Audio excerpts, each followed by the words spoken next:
이번 시간은 사회 시간입니다. 우리가 배울 내용은 우리나라의 기온과 강수량의 특징에 대해서 배워보도록 하겠습니다. 교과서 39쪽에서 45쪽 내용입니다. 이거는 넘어가고 교과서 39쪽 선생님이 먼저 읽어볼게요. 지연이와 수영이는 지난 주말에 다녀온 곳에 대해 이야기를 나눴다.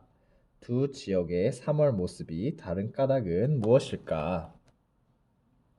보면은 왼쪽은 이제 3월에 꽃이 피어가지고 이렇게 꽃놀이를 나간 사람들 사진이고, 이제 오른쪽은 아직도 눈이 덮여 있는 모습이네요.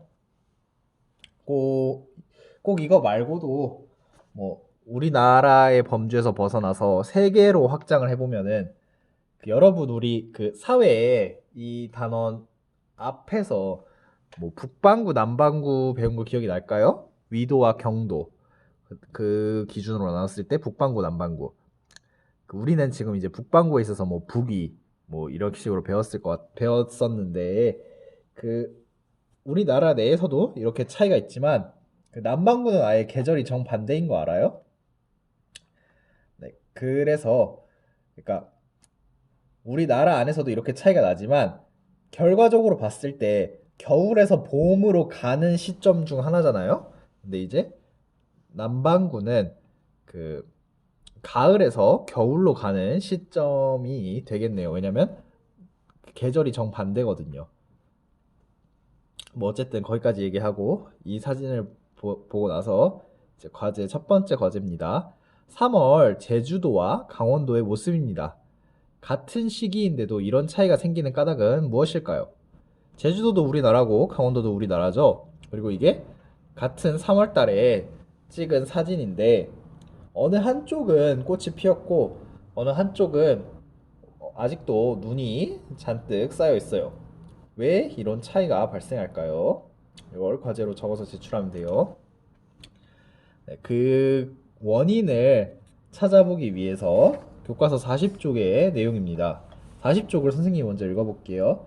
지연이는 같은 계절이어도 지역에 따라 기온이 어떻게 다른지 궁금해졌다.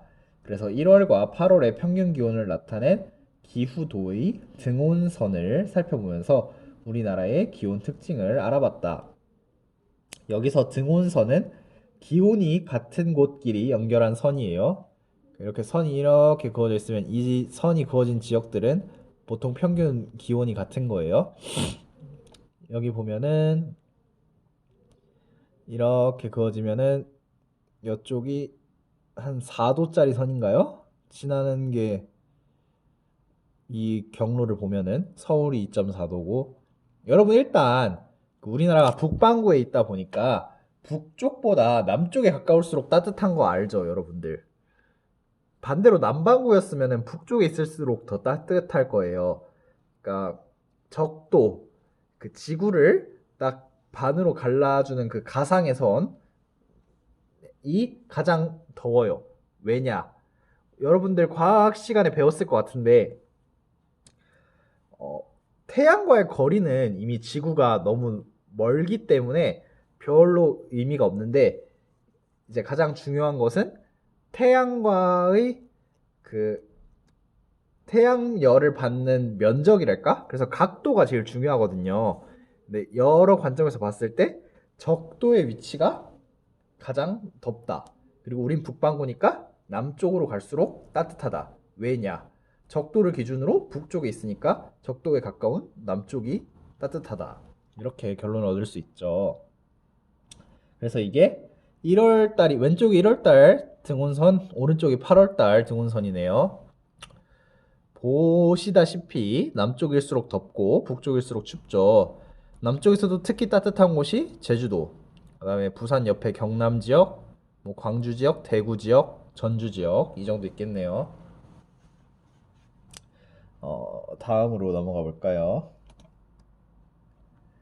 이거는 교과서 41쪽 내용입니다.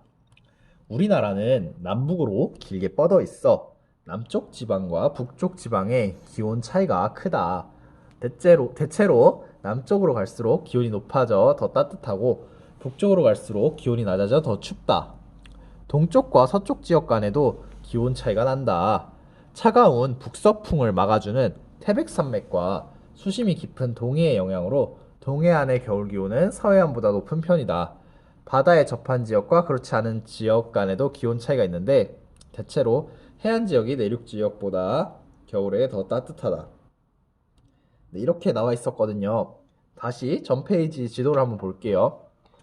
여기서 봤을 때 바다랑 산맥 끼고 있으면 일단 따뜻하다 했죠. 우리가 보통 예시를 드는 게, 잠깐만 그림판 선생님이 킬게요. 보통 사람들이 많이 예시를 드는 게, 잠깐만 사이즈가 됐다. 여기 보면은 인천, 서울, 강릉이 완전히 똑같진 않아도 뭐 비슷한 선상에 있죠. 봤을 때 줄여놔서 또 그게 안 보이는데, 자,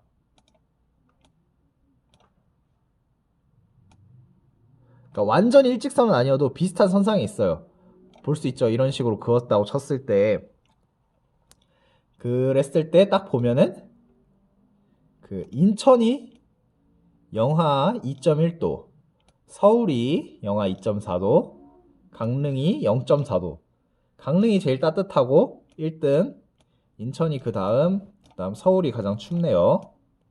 그리고 우리가 이제 다음 페이지에서 그 교과서에 나와 있던 내용인데, 바다랑 산맥을 끼고 있으면 따뜻하고 무조건 바닷가 쪽이 내륙보다 기온이 높다, 뭐 이런 식으로 나와 있었어요.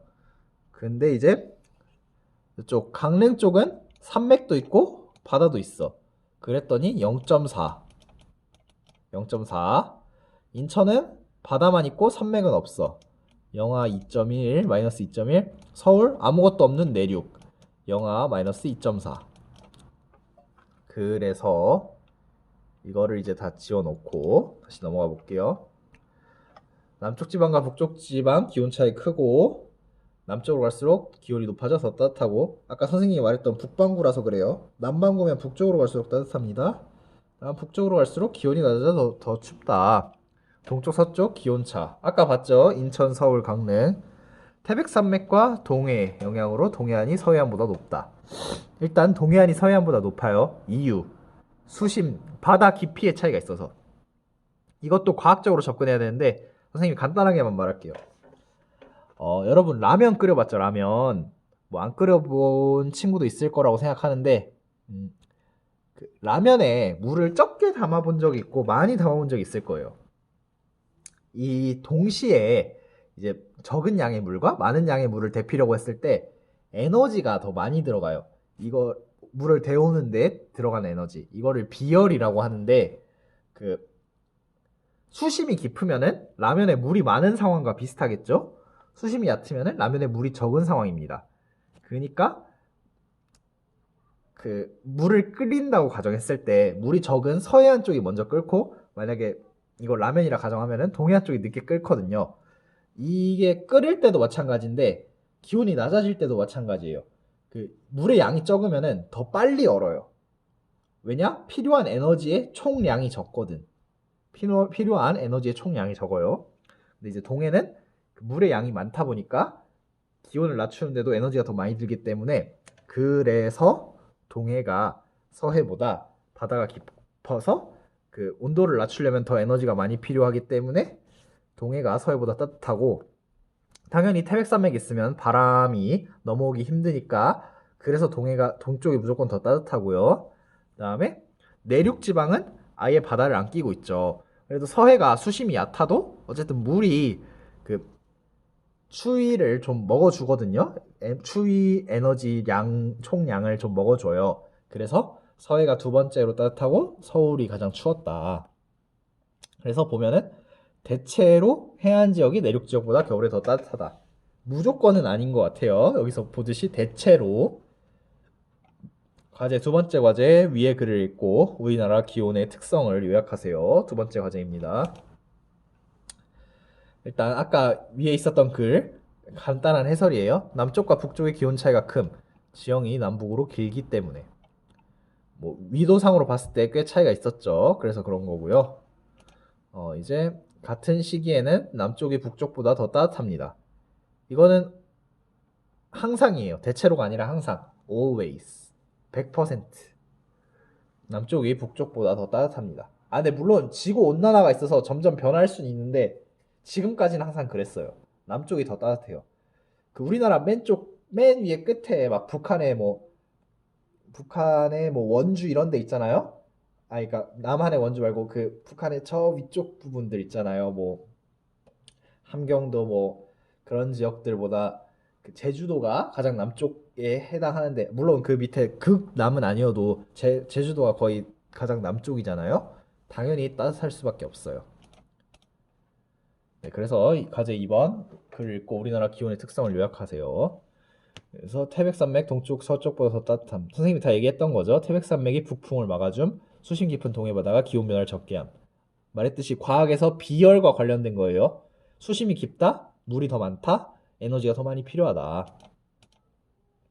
이제 해안 지역의 내륙 지역보다 더 따뜻함. 그 물이 그 말했죠. 적어도 어쨌든 그 에너지를 먹어주기 때문에 추위도 머금어 주거든요. 그래가지고 그런 거예요.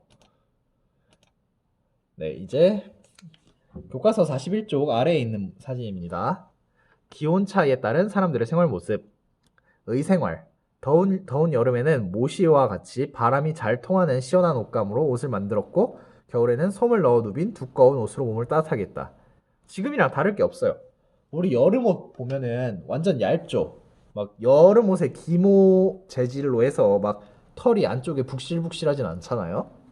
그냥 사람 사는 게 기본적인 원리는 다 똑같습니다. 여름에 당연히 옷을 얇게 해서 바람이 잘 통하게 하는 거고요. 다음 겨울에는 당연히 뭐 털이 복실복실한 걸 한다든지 솜을 넣는다든지 뭐 동물 털을 넣는다든지 해서 최대한 열을 사람이 안 잃을 수 있도록 여러분 과학에서 배웠던 단열 알아요? 단열 현상을 해가지고 그러니까 열이 쉽게 들락날락하지 못하는 거예요. 그런 단열재 등을 이용해서 최대한 따뜻하게 뭐 겹겹이 쌈에 입고 그런 식으로 하는 거고 식생활 기온이 높아 음식이 쉽게 상하는 쪽은 남쪽 지방은 양념을 쳐요. 여러분 양념을 치면은 음식이 좀 덜 상하게 됩니다. 이것도 과학적 원리가 들어가는데 여러분이 아직 배울 내용이 아닌 것 같아서 설명은 안 하도록 할게요. 다음 북쪽 지방은 잘 안 상하니까 싱거운 음식이 발달했다. 주생활, 집에 관한 거예요. 집, 주자예요. 우리나라 전통 가옥은 여름을 시원하게 보내려고 대청마루 그런 걸 말하는 거예요. 여기 보이죠? 그러니까 방과 방 사이에. 요즘도 이제 마루라고 부르는 데도 있고 거실이라고 부르는 데도 있는데 현대어에서는 거실에 가까워요. 그러니까 대청마루라는 게 그냥 거실의 개념으로 보세요. 그다음에 겨울을 따뜻하게 보내려고 난방시설에 온돌을 설치했다. 그 온돌이 약간 옛날식 보일러예요. 원리가 비슷합니다. 옛날식 보일러. 네. 그래서 뭐 각 지역마다 지배 구조의 차이가 난다. 세 번째 과제. 기온 차이에 따른 사람들의 생활 모습을 표로 정리하세요. 네, 이거 해보시면 되겠습니다. 과제예요. 다음, 우리나라 강수량의 특징. 강수량의 특징입니다. 보면은 이제 여러분 그래프 볼 줄 알죠? 교과서 42쪽의 내용인데 이 색칠 600 미만 이쪽 지역은 1년에 비가 600mm도 안 오는 거예요. 강수량이죠. 강수량은 그러니까 물 숫자잖아요. 그래서 비만 포함하는 게 아니라 비와 눈 등을 포함해서 하늘에서 내리는 물의 총량이에요. 그러니까 비만 알고 싶으면은 강우량이라고 해요. 비우자를 사용해서. 선생님도 한자를 많이 아는 건 아닌데 이런 건 좀 그냥 쉬운 기초적이라서 알게 됐어요. 어쨌든 눈, 비 포함해서 1년에 600mm가 안 온대요. 그다음에 많이 오는데 1800 이상 오는 데가 이런 데 있죠. 제주도 일부 지역, 강원도 일부 지역, 뭐 남해 일부 섬. 그다음에 우리나라 평균적으로 우리는 남한에 살고 있으니까 1200에서 1400이 1년 동안 와요. 이게 평균이라고 잡았을 때 그 여기 아까 600 오는 데는 절반도 안 오는 거예요. 네, 그래서 우리나라 강수량은 계절과 지역에 따라 어떤 특징이 나타나는지 예상해 봅시다. 여러분들 우리나라 강수량은 계절과 지역에 따라서 어떤 특징이 나타나죠? 여름에 보통 비가 많이 오죠. 여름에 비 몰빵. 가을, 겨울에 몰빵이란 말은 적합하지 않으니까 비가 강수량이 몰려 있어요. 많이 옵니다, 여름에. 그다음에 이제 봄, 가을에는 좀 맨날 건조하다, 산불 난다, 조심해라, 막 이런 말 많이 하죠. 봄, 가을에 좀 적게 옵니다. 그다음에 겨울에도 적게 오는 편인데 눈이 오고 뭐 어쨌든 그렇죠. 우리나라의 특징, 여름에 대부분 몰려 있다. 뭐 가설, 지역에 따라 강수량이 다를 것이다. 계절에 따라 다를 것이다. 네 번째 과제입니다. 탐색, 입증, 가설 1번에 대해서 지역에 따라 강수량이 다를 것이다. 범례의 색이 의미하는 것. 여기에 색이 의미하는 게 뭐니에요? 다음 연평균 강수량 1400 이상인 지역. 뭐 색깔 보고 해석하면 되겠죠, 표를.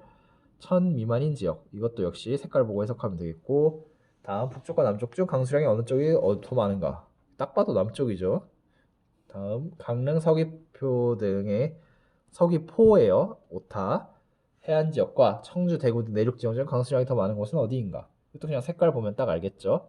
마지막으로 이걸 정리해서 1, 2, 3, 4, 5번에 답을 하고, 이건 6번인 거예요. 이걸 정리해서 여러분들이 알게 된 걸 요약해서 아까 세웠던 가설과 한번 비교해 보세요. 이거 과제입니다. 다음은 교과서 43쪽의 그림이에요. 그래프 보면은, 그래프는 항상 이 왼쪽에 이거랑 오른쪽에 이걸 봐야 돼요. 오른쪽 아래랑 왼쪽, 맨 왼쪽 보면은 1, 2, 3, 4, 5, 6, 7, 8, 9, 11, 12, 12까지 숫자가 12까지 있고, 그 다음에 월이라고 되어 있네요. 그러면 1월부터 12월이겠죠. 다음 100, 200, 300, 400, 500, 그 다음에 밀리미터 되어 있네요. 강수량이 되겠네요. 여러분 항상 표를 볼 때는 오른쪽이 뭔 지표를 의미하고 왼쪽이 무슨 지표를 의미하는지를 본 다음에 표를 해석해야 돼요. 이게 안 된다? 표를 해석한다는 것 자체가 말이 안 되는 거예요. 뭐 증강진이 이렇고 서울이 뭐 이렇고, 선생님이 아까 말한 것처럼 여름 가까이에 몰려 있어요. 다음 울릉도는 고르네요. 비교적, 완전히 고른 건 아니죠. 비교적 고르네요. 서귀포는 그냥 비 자체가 많이 오네요. 비 자체가 많이 오죠. 그러니까 약간 서울과 울릉도 그래프의 사이인데 그냥 숫자가 대부분 다 크죠. 가설, 아까 뭐 지역에 따라 강수량이 다를 것이다. 계절에 따라 강수량이 다를 것이다.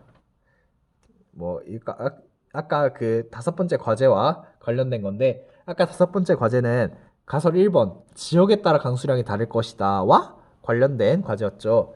이번에는 두 번째 계절에 따라 강수량이 다를 것이다와 관련돼서 이거 6개 하고, 그 다음에 마지막 7번째로 알게 된 거 요약해서 제출하면 되겠습니다. 넘어가 볼게요. 기후를 반영한 생활 모습, 교과서 44쪽입니다.